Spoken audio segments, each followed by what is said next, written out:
Thank you. Thank you. Thank you for attending today, our RTA, Raleigh Transit Authority special meeting today, July 7th, 2021. We'll call it to order at 3:41 p.m.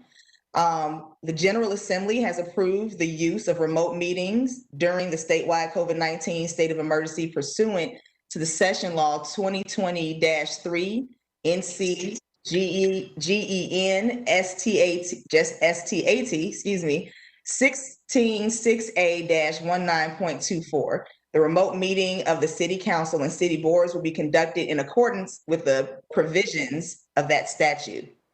And I'll go ahead and start by calling the roll. If you are here, please state aye, or excuse me, state present. Nathan Spencer, Karen Renge, Sarah Prado, Jennifer Truman, Here. Brian Burnett, Joshua Gill, Here. LaPonda Edmondson, Present. and I, Tolulope Omokaye, is present as also. Excuse me, Lawrence Carter. Present. Thank you. And I, Tolulope Omokaye, is also present for this meeting. Madam Chair, I just got a message from Mr. Burnett stating that he was logging in. Okay, we'll give him a couple beats. Now that we've gone over the introductions, if everybody can think of anything additional that they may want to have added to today or tomorrow's agenda while we wait for Brian to log in.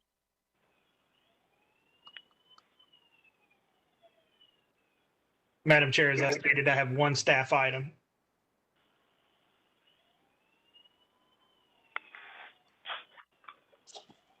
And that is the staff item about our meetings, correct? That is correct.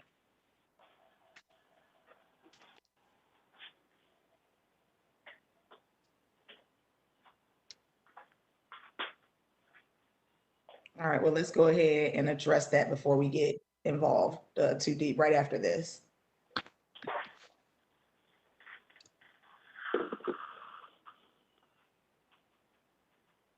Or no, that's like I meant, I'm sorry. Let's move that to tomorrow's meeting when we have more people in attendance.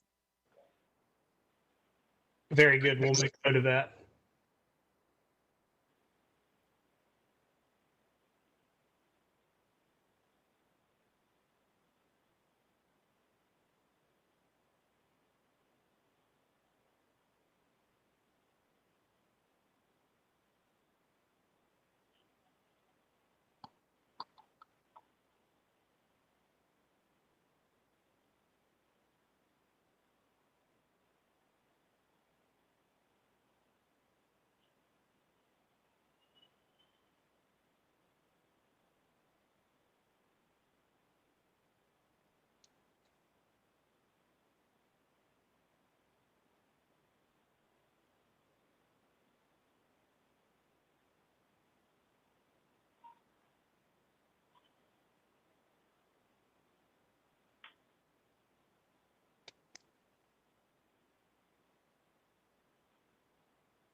Is Brian on? He is not. All right, well, let's just get started. Does anybody have anything else they would like to add to the agenda other than the staff item that David suggested?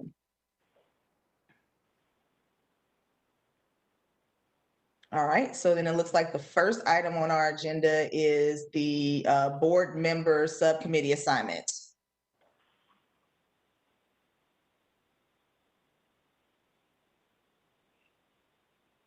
And that is with me. So our subcommittee, I know that we added Jen, I believe that we added you to route. Is that correct? I believe that's correct. If it's acceptable to you. Yes, it is. And I believe that we added LaPonza, you to policy and finance. No, was it policy and finance or was it marketing? I believe that we added Mr. Carter to policy and finance and added you to marketing. I am not sure. I will need to have that follow up, but either committee is fine. Okay. That is my recollection as well, Madam Chair. Okay, so we added Jen Truman to the route committee. We added Mr. Carter to policy and finance committee, and we added LaPonza Edmondson to our marketing committee. And those meetings will pick up again starting in August.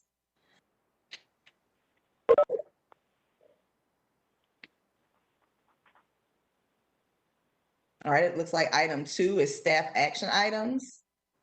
And is that was the item was moving the, okay, there go Brian. Hello, Brian.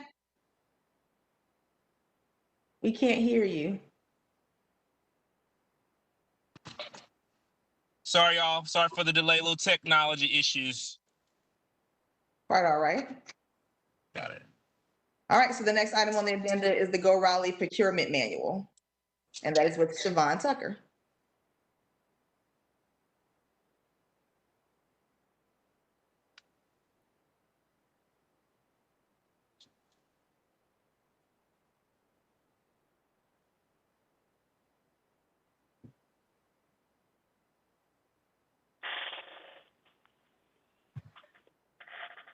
There we go. Can you hear me now?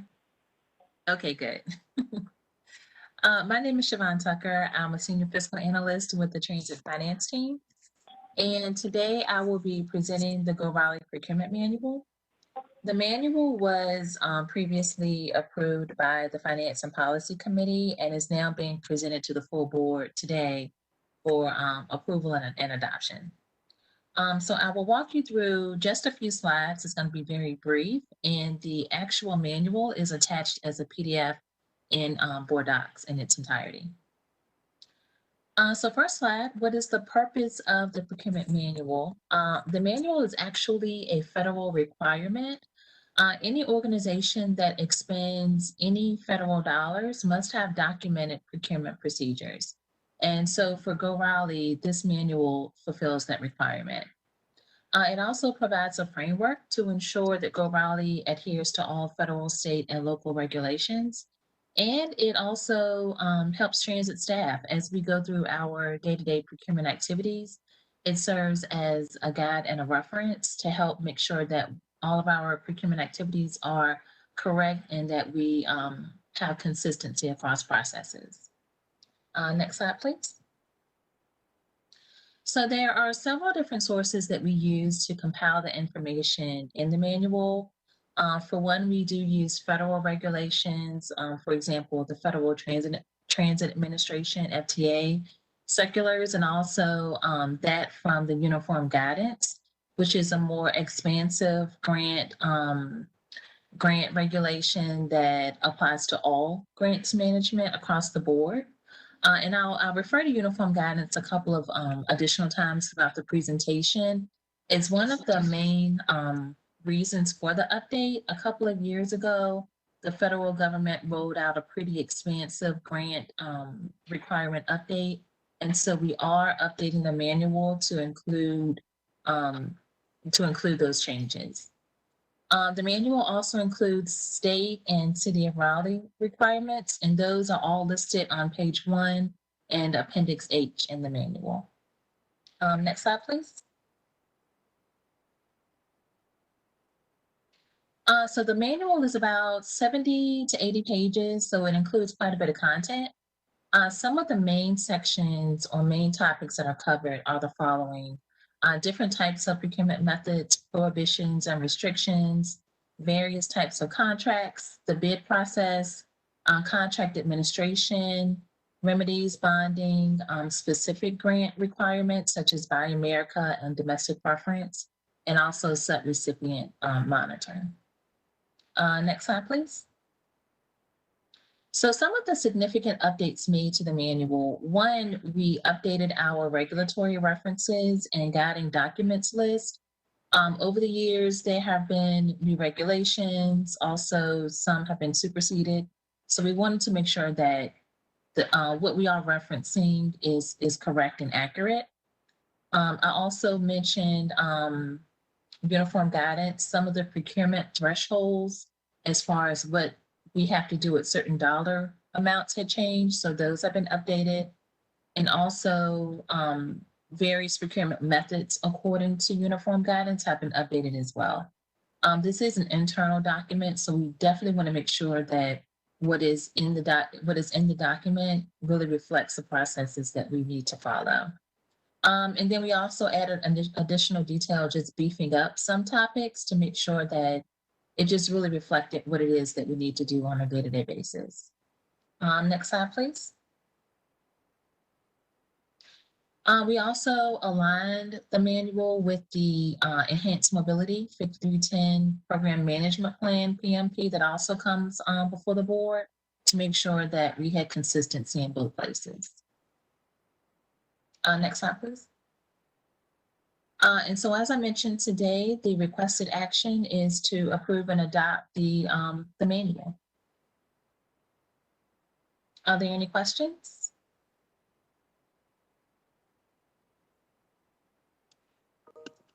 I just had one question. All right, looks like Jen has a question. I was just curious if staff had an idea about the kind of percentage of budget that falls under the like micro and small purchased exceptions. Not to necessarily change the policy, but just wondering if we could get information about that in either our next budget briefing, because obviously there are different standards for a small purchase. I'm thinking like even our recent like bus seat purchase of less than $1,000 for the bus bench, right? I'm curious how many of which portion of our budget falls into these different thresholds. Does that make sense? Yes, I don't have that information offhand, but that's something that we can bring back. And Siobhan, if I may ask a question as well.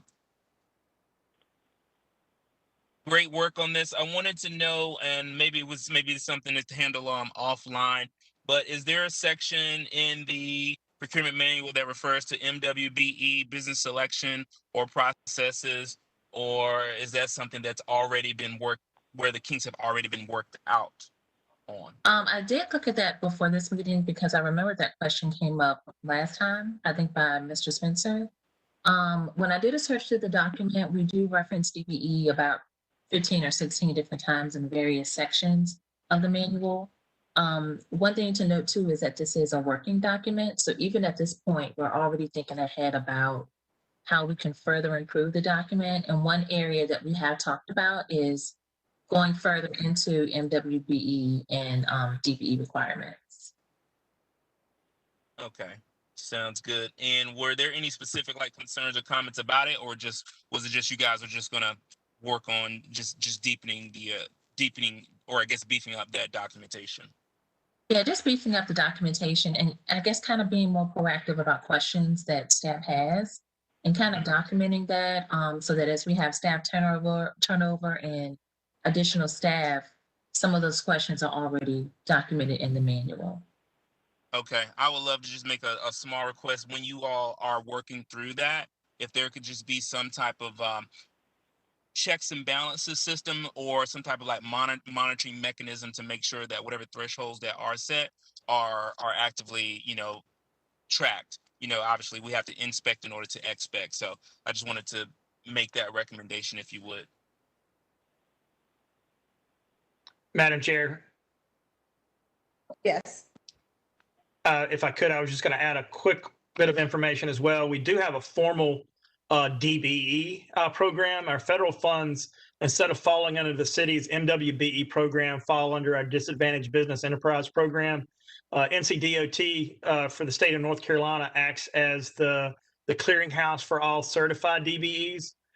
So we actually have to meet a DBE standard, which can be much more challenging to meet, especially for larger firms.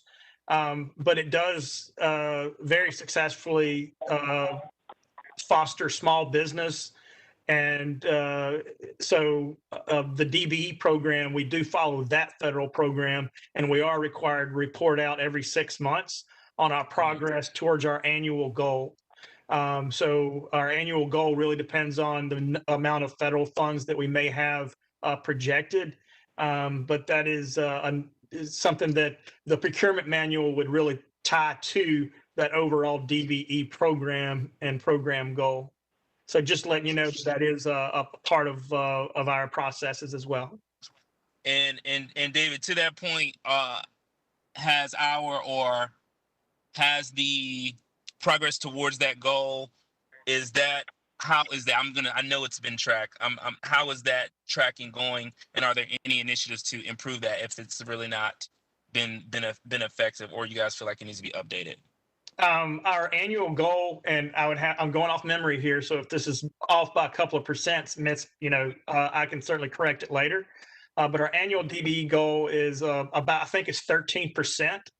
We're usually able to meet our DBE goal as well as the city's MWBE goal through most of our procurements. The only time that may be more difficult or if a firm self-performs. But certainly our bus shelter installations, things like that, are usually 100% DBE. Okay. And in that, is there a way to track as we break the breakdown of what those DBE businesses are? Right. Because, is there a way to show, like, what category, what's the breakdown of these DBE business to make sure that we're fully getting into some space of equity with our contracts? Yes. And if I could, David, before you answer that, not to piggyback on what Tolupe just mentioned, because so what I've noticed is that a lot of the MWBE or the DBE solicitations or RFPs are around a specific type of contract. So, for example, I see a lot of them mentioning like road work, sewer work, excavation work, ditch digging work, and I'm like, can we elevate that, right? And I think that's been a concern of mine for a couple years now, is that we open up that MWBE, that DBE, that solicitation process to not just the just grueling job descriptions. I love to see have a little bit more breadth in its offering. Whether it's signage or traffic or so on and so forth. Am I making sense? Yeah, most definitely. I mean, for us, we expend federal funds, so a lot different than the city. Not that the MWBE program isn't a great program, outstanding program, and but certainly for us, federal dollars infiltrate everything that we do. So from everything from our construction to professional services to consulting, we still require that 13% good faith effort on all of our contracts. Okay. All right. Well, then that's awesome. I just want to make sure that that's continued to be the modus operandi. Thank you, David. And thank you all for your input and your questions.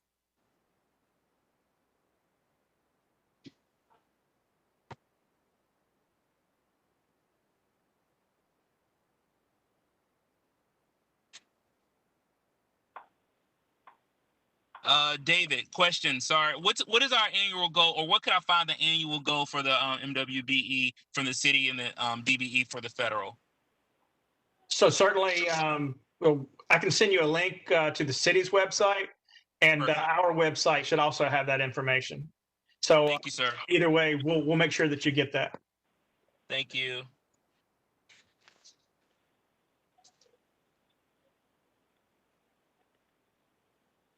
All right, are there any other questions regarding the procurement manual?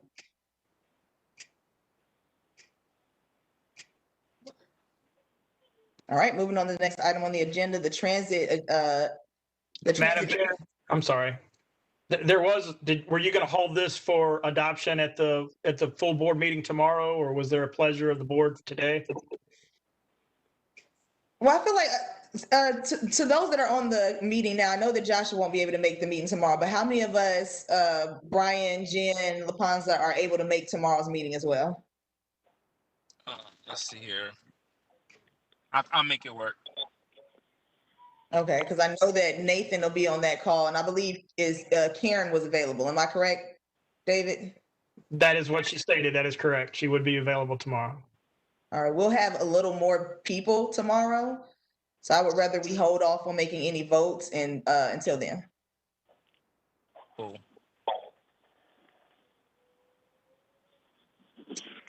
I would just say obviously, we shouldn't run into any hard stops tomorrow. But certainly I think we've been losing some participants after about 5 or 5:30. So I know that, again, just wanted to make sure that we did get these approved at some point. And we do have some weighty stuff to talk about tomorrow.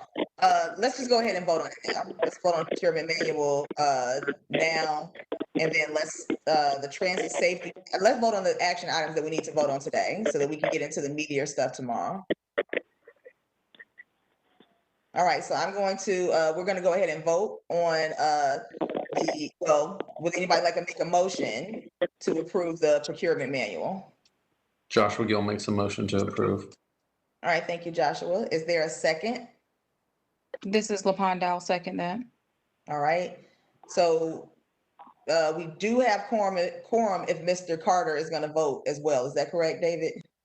You have 1 over quorum at the moment, so you do have takes 5. You have 6, and so we'll make sure Mr. Carter is audible. Okay, that's right. Brian joined in. All right, so I'm going to read the roll. Please signify by saying aye or nay to your vote. Jennifer Truman. Aye. Brian Burnett.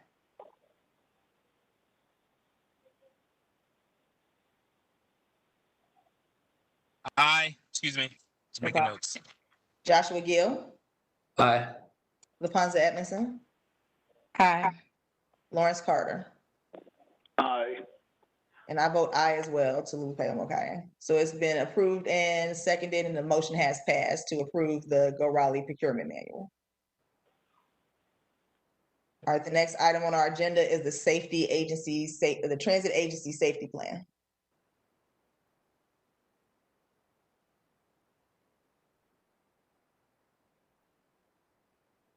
And that will be with Miss Morgan Simmons. And so I'll actually take this on. I know that Morgan's done a lot of work on this. So I'm probably going to be leaning on her a little bit. I know that we've reviewed this a couple of times, but certainly I think we may just do a joint effort here. Morgan, are you audible? Yes, sir. I'm right here in the rear. All right. So I know that we've got some slides for this. Did you want to just go ahead? Morgan, you want to go ahead, just take us through? I mean, obviously you know this better than I do. Absolutely. I can do that. That's no problem. Good afternoon, everyone. My name is Morgan Simmons. I am one of the senior transit planners on the fixed route and bus facility side of planning. So today we are presenting to you all the Go Raleigh Transit Agency Safety Plan. We originally introduced this information at the May 2021 RTA board meeting, full board meeting. We did do a thorough presentation of it during our Finance and Policy Committee in June.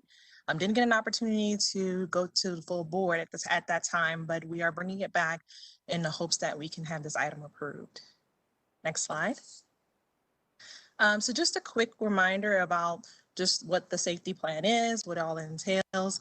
It is one of our federally required documents for any public transportation system. And this was based on the Transportation Authorization MAP 21, which was our previous authorization. Identify our safety management systems and outline our safety standards and our approaches for our transit operations, and that being our fixed route operations as well as our paratransit program. This is a document that is shared with both the state and our MPO, CAMPO, and with them, we develop our system targets and our regional goals. It is also one of these documents that's going to have an annual review. So it's something that will have conversations on an annual basis with the MPO in order to determine where we are with the targets and the goals that we've set as a system as well as a region. Just another reminder too, this is the first of its kind.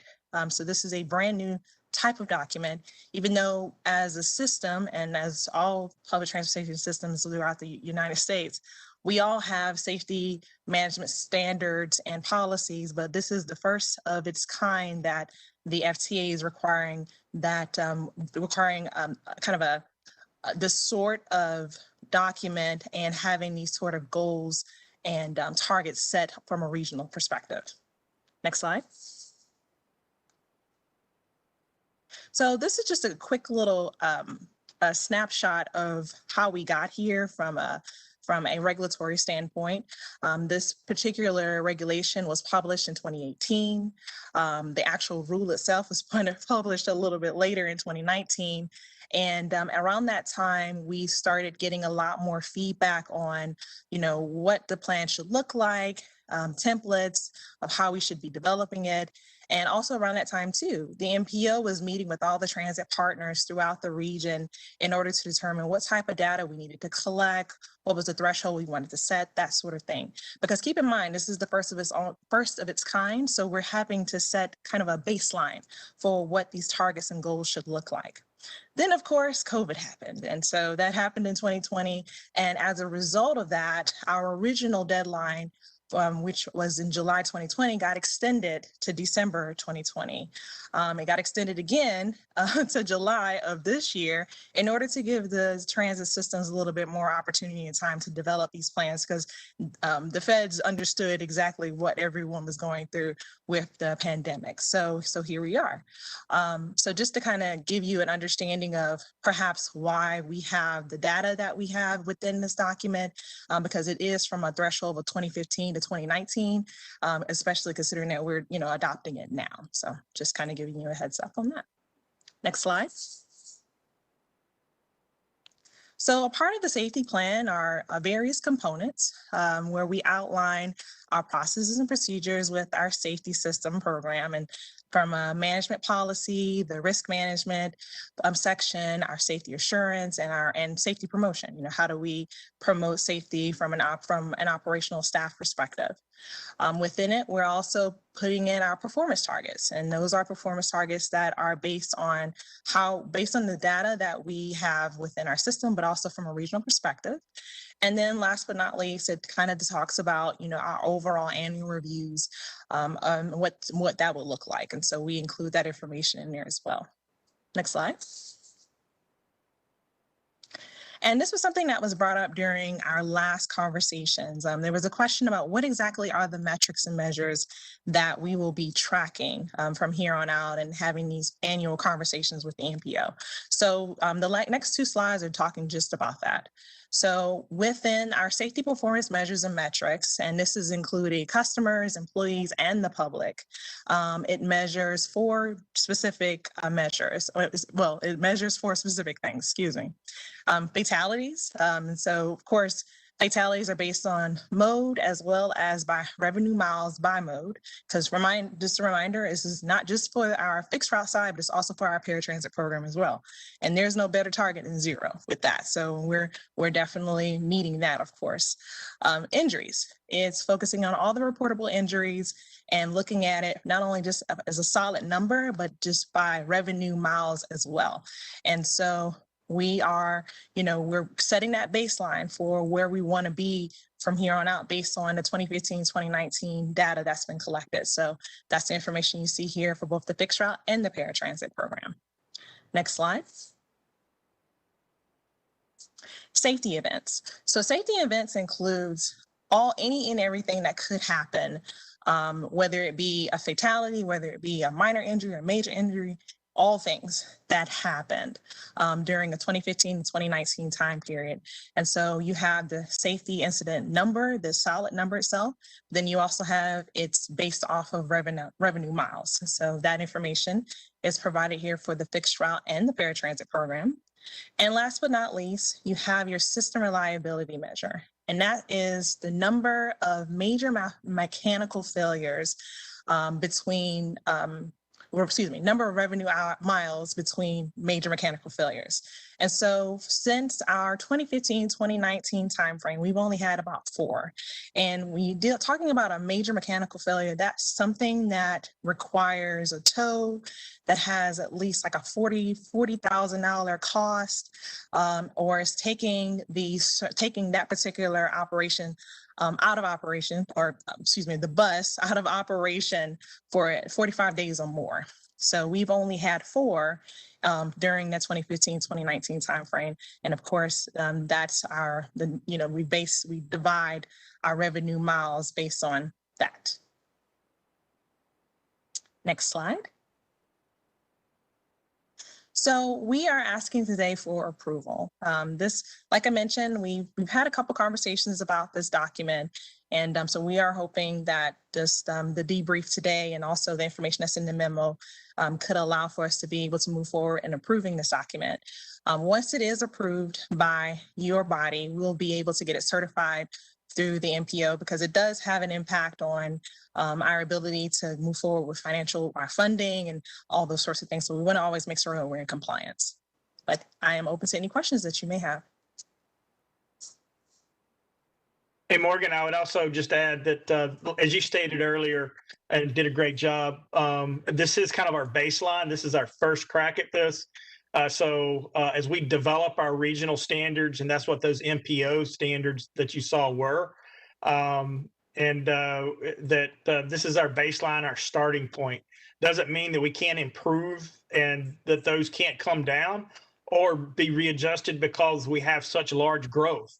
So those things are flexible, but this is a great baseline.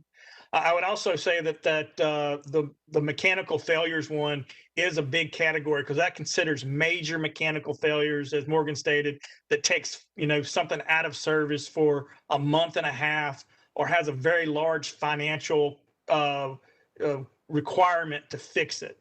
So we've been very fortunate to have very few of those, but I don't want to get anyone confused of that with a standard road call that might require a tow. Unfortunately, because of the number of vehicles that we have on the road, those occurrences do happen more often than 4 times in 5 years. So again, just don't want people to get confused by those 2 different categories of events. But thank you again, Morgan. No problem. And if I could make one small correction, I do apologize.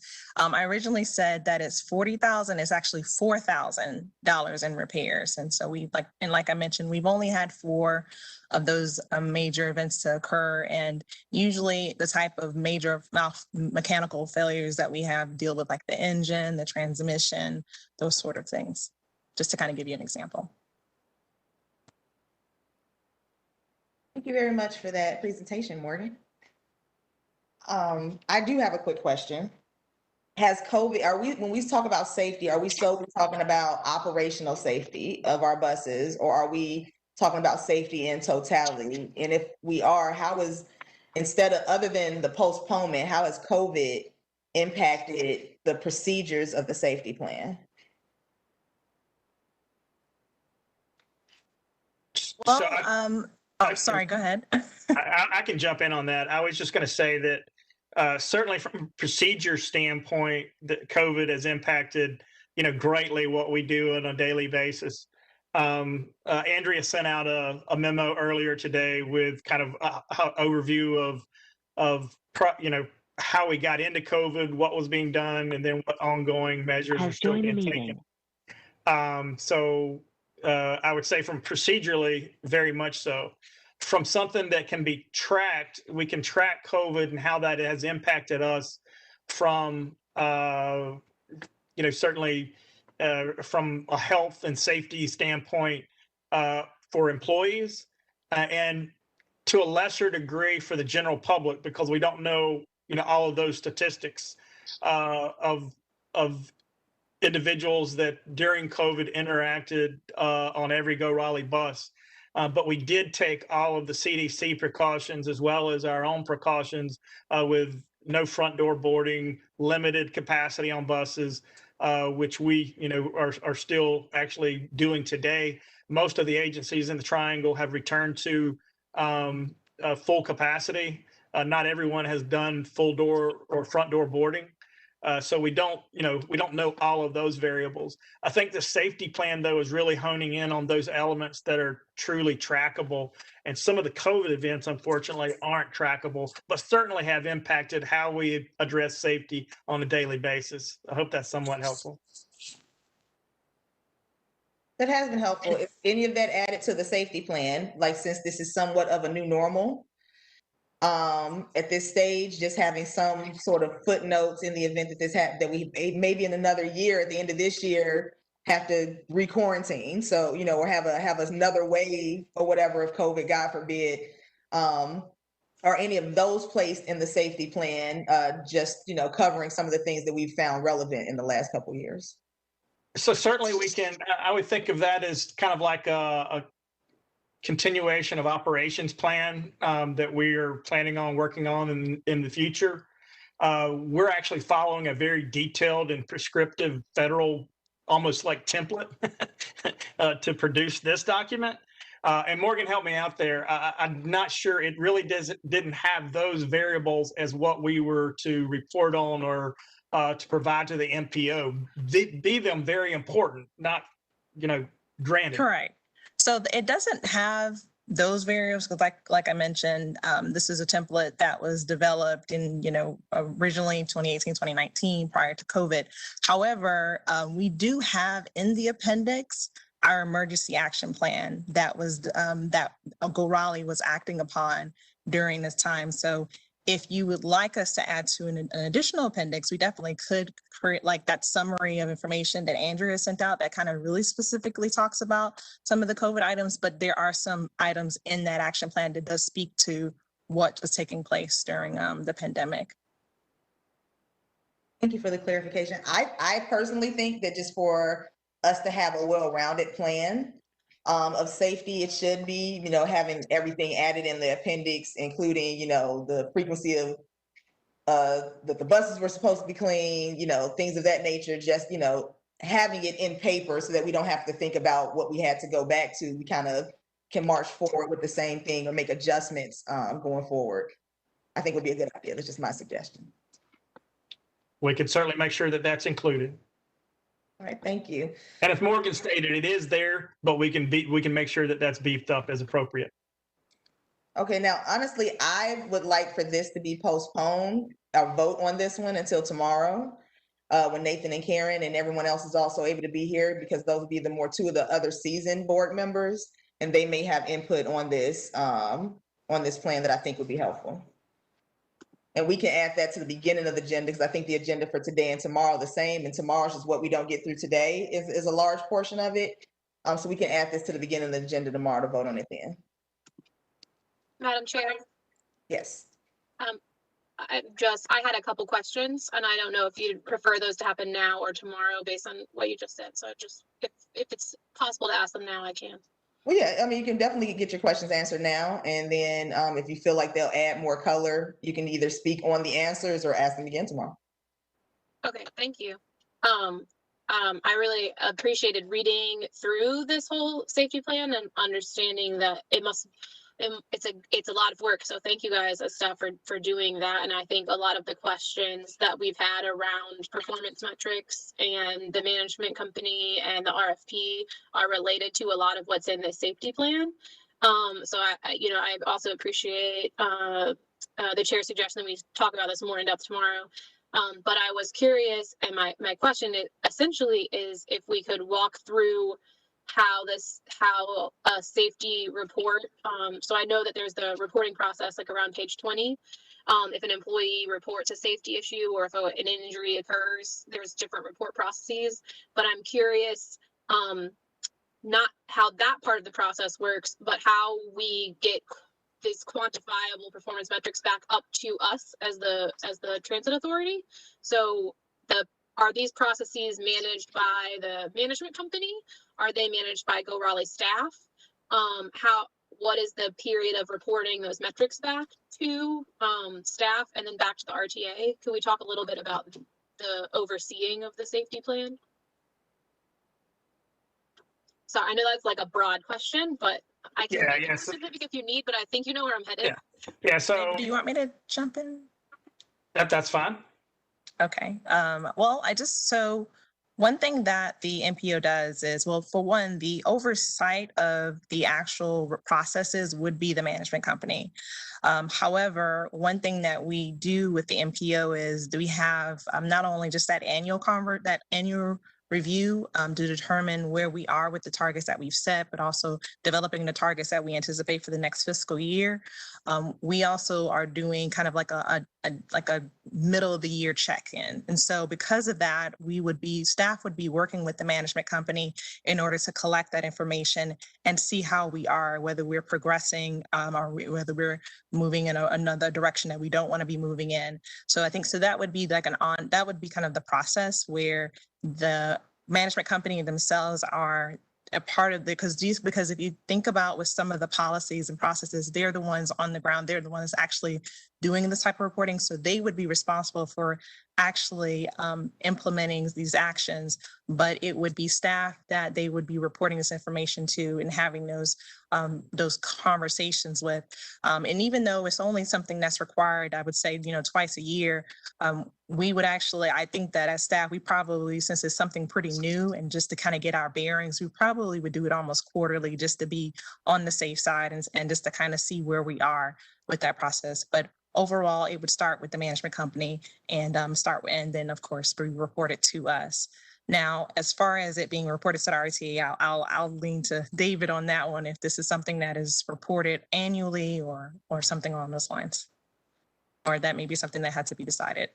And so Morgan, yeah, I think that would be something that would be decided, but it would actually tie to our reporting requirements. Obviously, if we're reporting quarterly data to FTA, that seems like that would be appropriate to report to the Transit Authority, because that's certainly what we would be gathering, and we would have that readily available.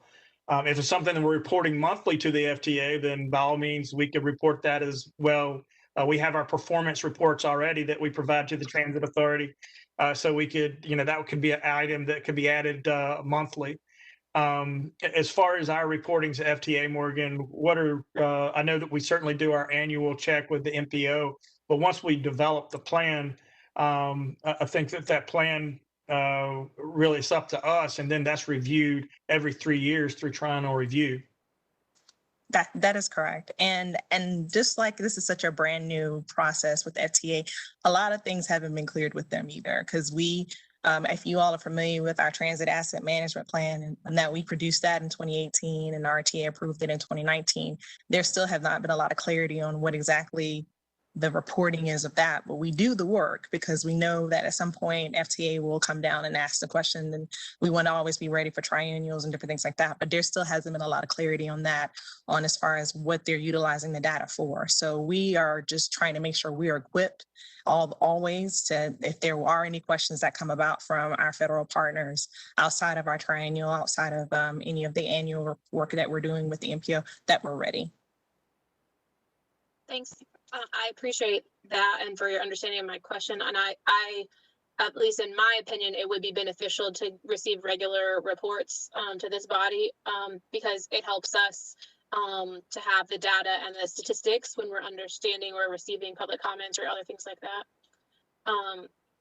And with that being said, one of the other questions that I had, because I wasn't sure from reading through the different categories in the safety plan, whether you expect to receive metrics separately for employee-related safety events versus rider safety events, like for example, an injury. So like if an operator were to be injured, I feel like that should be counted differently than if a rider were to be injured.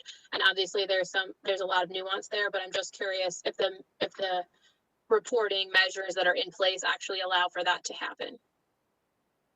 So the metrics have been set by FTA. So we actually don't, we haven't, we don't have not necessarily a role, but they determine that it's a combination of customer and the public and operations. However, we can work with our management partners to verify if there's a way to distinguish the numbers if and when we just determine how frequent we are to report this information to the board. And Ms. Truman, those numbers are internally, those are separated. So that is something that could be reported out as far as FTA concerns, FTA actually views all of those as personal or incidents. So they really don't break out that classification, but we do have that information internally where we could. And when I say we, that means our contractors for fixed route and for paratransit. Okay, I appreciate that. I assume it's someone had it split up because someone's counting it. So I just want to make sure it gets to a usable form because I really do think that a lot of the reporting and measuring that is going to be outlined in this new system would be beneficial to have for some of the other conversations that we as an authority are needing to have. And that I'm speaking on my own behalf of a preference for being able to look at data side by side with anecdotal and stored evidence for people. So I think that getting some of these processes outlined is going to be very beneficial. So I'm glad that we're required to do it, but I'm glad to see it. And then the only other thing that I would say is that I think that I like how the employee encouragement of reporting safety concerns is written here, but I think it could still be stronger. To be clear that reporting a safety concern is not going to endanger an employee's job or position or have anything like that happen to it. I think that can never be overstated. So I'll just say that if anything, in my opinion, needs beefing up, it's that. And then Madam Chair, I'll turn it back over to you because that was my last comment. Thank you, Jen. I actually agree with her. I think that it would be important to add some sort of especially because of past experience, it would be important to add something in there that encourages safeguards and encourages operators and employees in reporting safety safety issues or people going against safety issues, because what we don't want is there to be a major problem because people were afraid to speak up.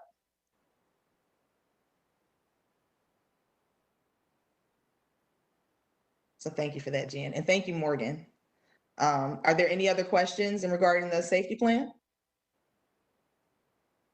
Tallulah Pay? Yes. It's Andrea Epstein. Somebody's joined our call as a caller, and I would like them to announce who they are so you know who else is on the call. Hey, Andrea. Sorry, it's Josh. I had to jump off of video and jump in on a call. Thank you. Sorry about calling you out. Thank you. No worries. Thank you for staying in it with us, Joshua. Thank you, Madam Chair.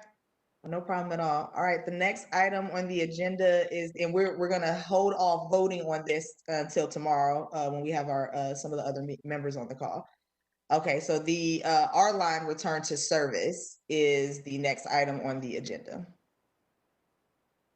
Good afternoon. This is David Walker, Transportation Supervisor. Before I get into the R-Line, I just want to add one final comment on that safety plan topic and just point out that this is a very prescriptive safety plan that was put together, as Morgan and David mentioned, at the request of the FTA to track specific things. It does not mean that that is the only safety plan. Both of our contractors for both paratransit and fixed route have their own safety plans that prescribe all sorts of things related to safety and training and employee, training and, different things like that. So this is not the only safety plan that either of those management companies have. So just wanted to make sure you're aware of that. So moving on to the R-Line. So next slide. So just a quick reminder that we're tracking 3 different performance measures, and that the route committee set some benchmarks.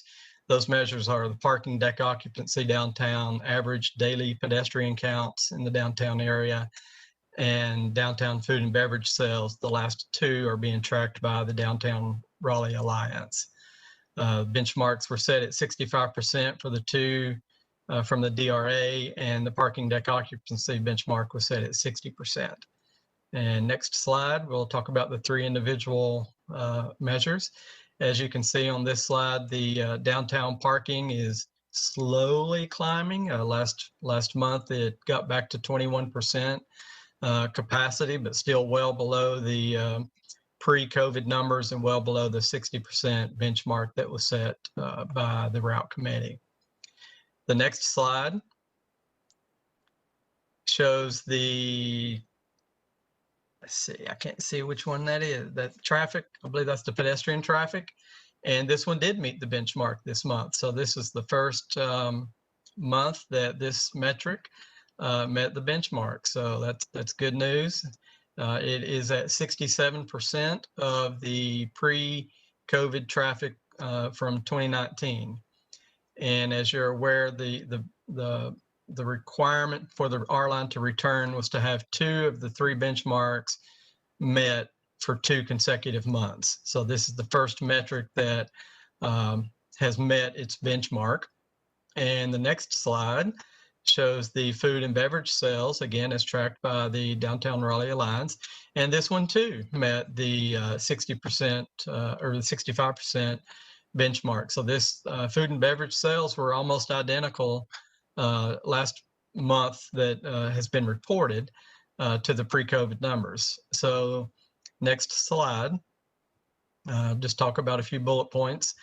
This is the first month that 2 of the 3 benchmarks did meet, or 2 of the 3 performance measures did meet their benchmarks. Obviously parking garage didn't, but we only need 2 out of 3. So we've got 1 month under our belt, and with 1 more month that would implement the or get things moving towards reinstating the R line. We do still have, regional driver staffing concerns. We're seeing the DMV is very slow to process CDL applications, and that's are reporting back as well, not only here in Raleigh, but throughout the region, that a big part of the problem is we've got applications, but the drivers can't get that B endorsement or the P endorsement, or their B CDL with the P endorsement from DMV. So that's one thing that's slowing things down and causing some concerns.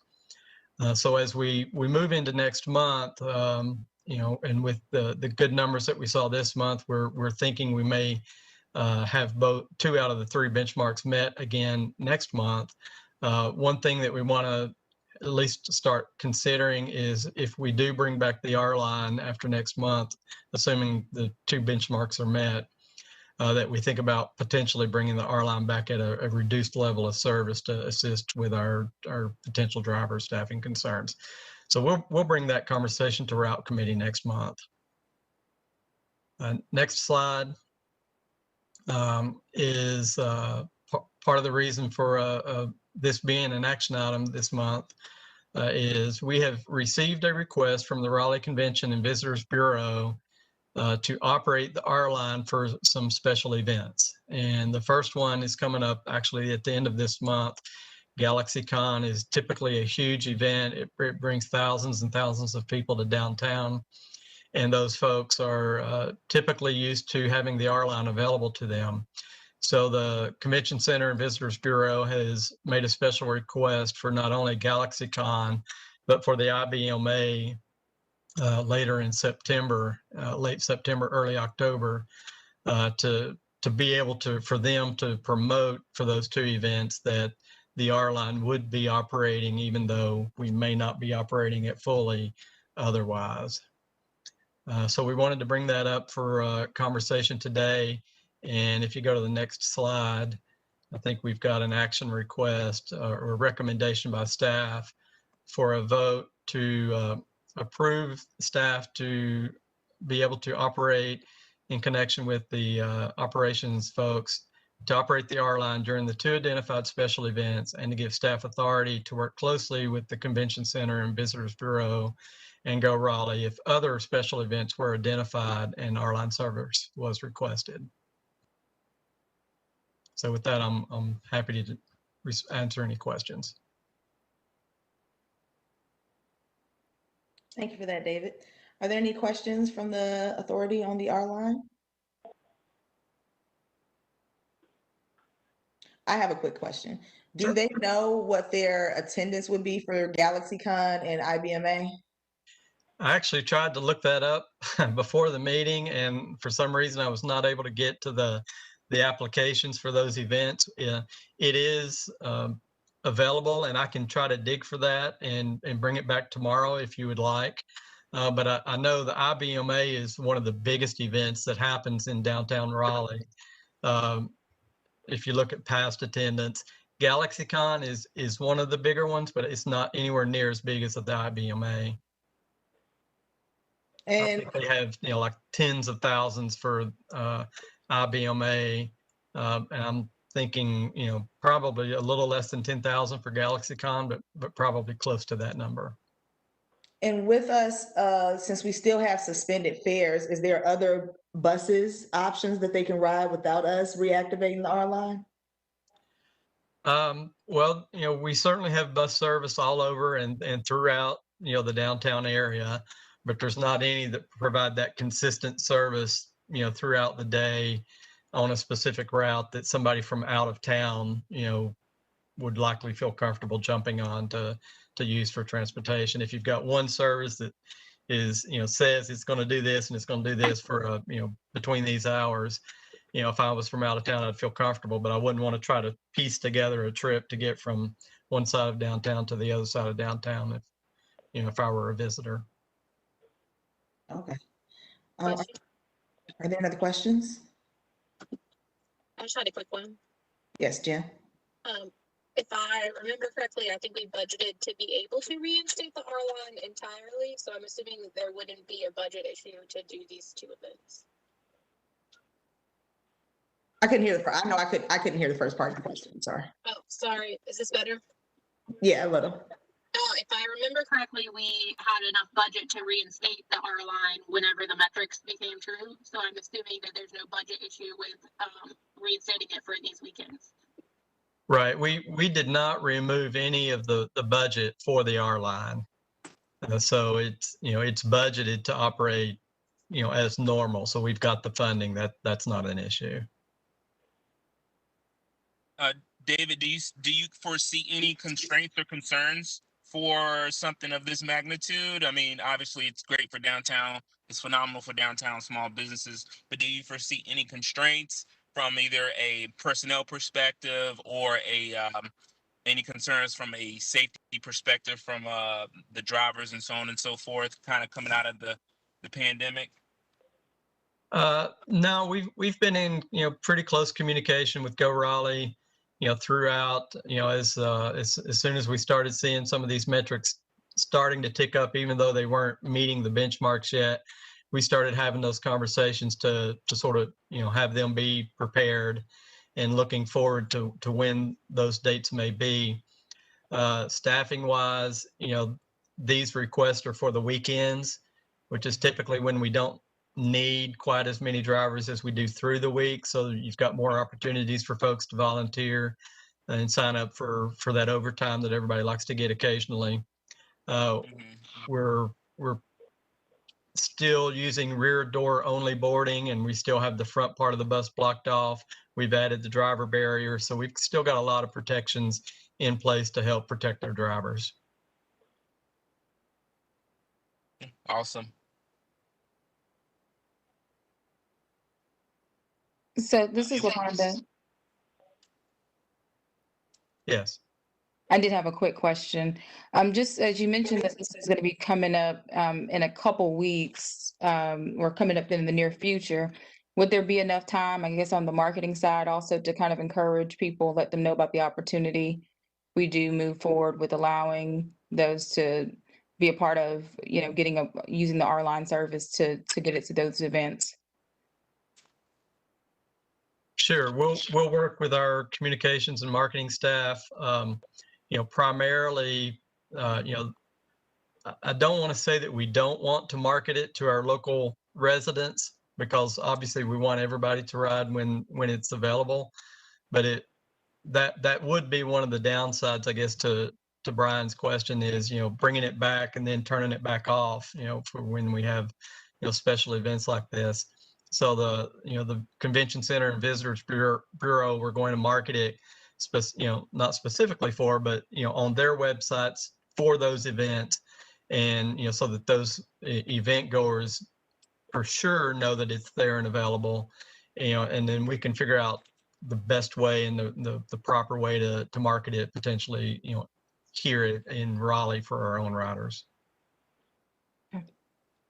Oh, so maybe I missed that part. Are we saying to bring in the R line, not bring it back, but bring the R line back only for those 2 events? Correct. And any other potential events that we get a request from the convention center, just so we're not having to come back to you and say, well, they've got another one. So, they knew they wanted it for these 2, and they suggested that there might be another one in August that they asked for.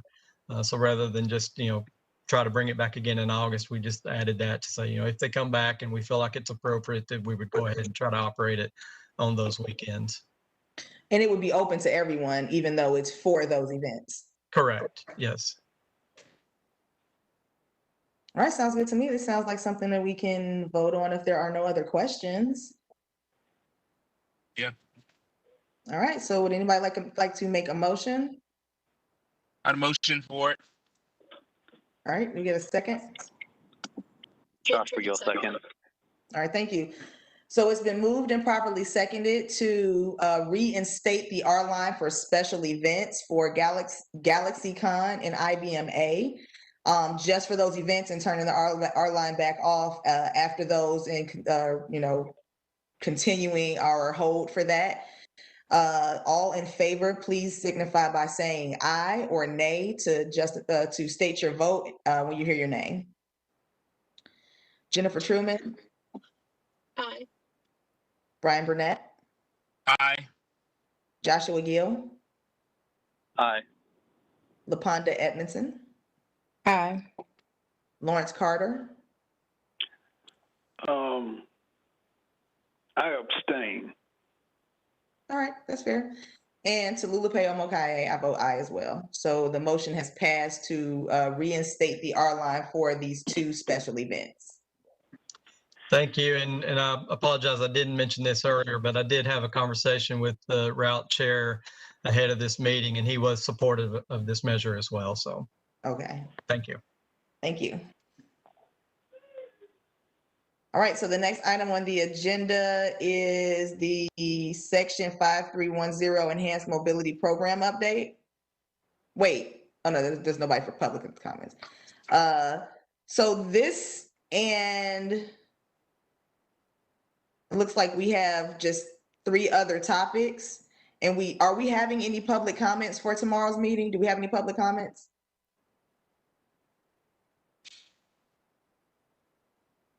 This is Andrea Epstein. We have not received any at this point, but they have until noon tomorrow. Okay, so let's discuss this, especially since it's just an information item, and then let's hold the rest of the items for tomorrow. The RFP, the public comments and concern, the discuss whether or not we would return to live in August, and the BRT system elements and 6% design. Is that okay? And that is to the RTA. So I can make a motion that we hold off the rest of these after 5310 enhanced mobility update until tomorrow's RTA meeting, since we're closing in on 15 minutes left in this meeting.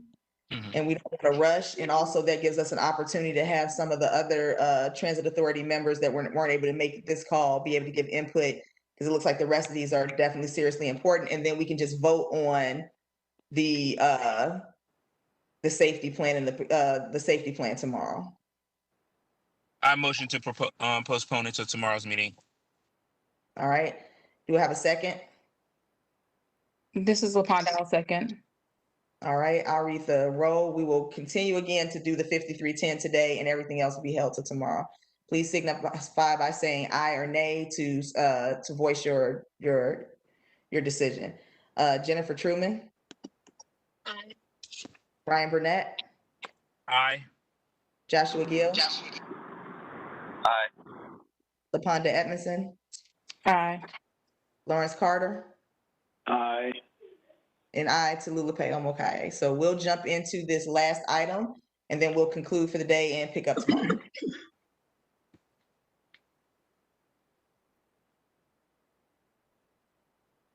And this is the 5310 Enhancement Mobility Program update. And I couldn't get the person's name. Janice Copeland. It's Janice Copeland. Good afternoon, everyone. I'm Janice Copeland. I'm with the Transit Finance Group. I'm here today to present to you the Section 5310 program as an information item. This was presented earlier, I believe it was in February 2021. But since we have some new committee members, I'll give a brief overview of what the Section 5310 program is. The Section 5310 program provides Federal Transit Administration, the FTA, grant funding to assist nonprofit organizations, private operators, and public agencies in providing coordinated transportation services that are planned, designed, and carried out to meet the mobility needs of elderly persons and persons with disabilities. The funding is provided for the Raleigh-Cary urbanized area. Go Raleigh is the FTA's designated recipient in the Raleigh-Cary area. Go Raleigh prepares and adopts a Section 5310 program management plan, the PMP, administers the 5310 grant funding, and provides oversight provides oversight and subrecipient monitoring of the grant awards. The Capital Area Metropolitan Planning Organization, CAMPO, prepares a coordinated public transportation plan. They endorse the 5310 PMP and assist in the review of the grant applications and funding recommendations. Next slide. So the Section 5310 grant funding is for a 2-year period. This current grant cycle is from October 1st, 2021 through September 30th, 2023. The grant application period was from February 26th of 2021 to March 26th of 2021. The grant awards were approved by the Campo Board on the June 16th, 2021 meeting. Next slide. So the available funding totaled $1.2 million, roughly $1.2 million. 7 organizations applied for Section 5310 funding, with 6 organizations receiving awards. The amount recommended for funding totaled $1.1 million, which left an additional $107,000, which can be allocated for future or at a future time. Next slide.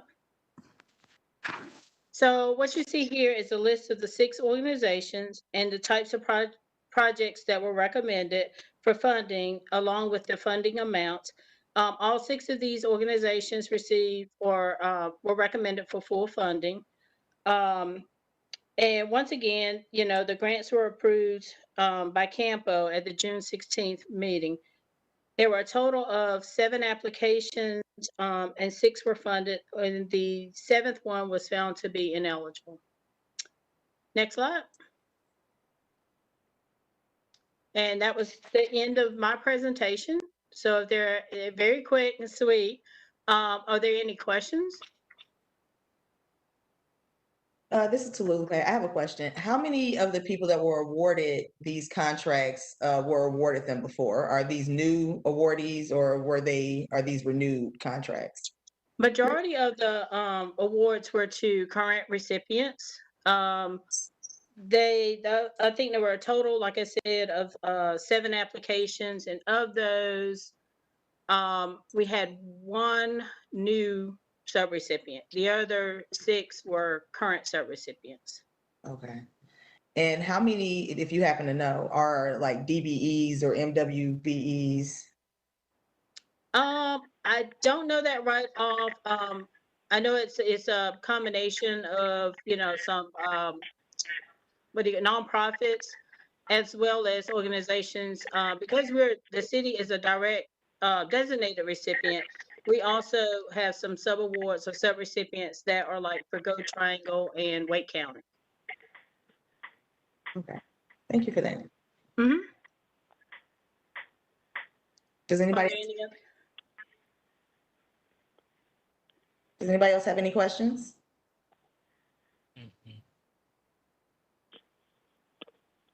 All right. Thank you, Janice. You did that very clear and concisely. We have no questions. Thank you very much for your time. Thank you. All right, so it looks like we are rounding to the end of our day today, especially since we've decided to hold off the rest of those discussions, very important discussions, until tomorrow. That gives us more time to discuss them without running over time.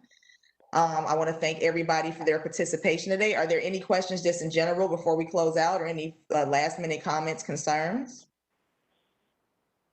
No, Right, thank you. David Eatman. It's only been a year and a half, and I still have to remember to hit unmute. So, real quick, I just wanted to make sure if there was anything that we could bring tomorrow for clarification. I've tried to document what we've said today, but again, if there's anything that we can help, I know we've got the one safety plan item that's an action item that we'll be bringing back for a vote tomorrow, and then obviously we'll have information regarding most of our information items here as well. But again, if there's anything we can do, just let us know. But otherwise, certainly staff would be ready at 3:30 tomorrow. So thank you. All right, thank you. And thank you all for given us such a great and smoothly conducted meeting. Thank you, staff. Thank you, RTA authority members, for assisting us in attending today's meeting. And if all hearts and minds are clear, we'll go ahead and call this meeting adjourned at 4:53 p.m. Thank you. Thank you. Thank you. Take care. Thank you, and everybody have a great day. Too. Has left the meeting.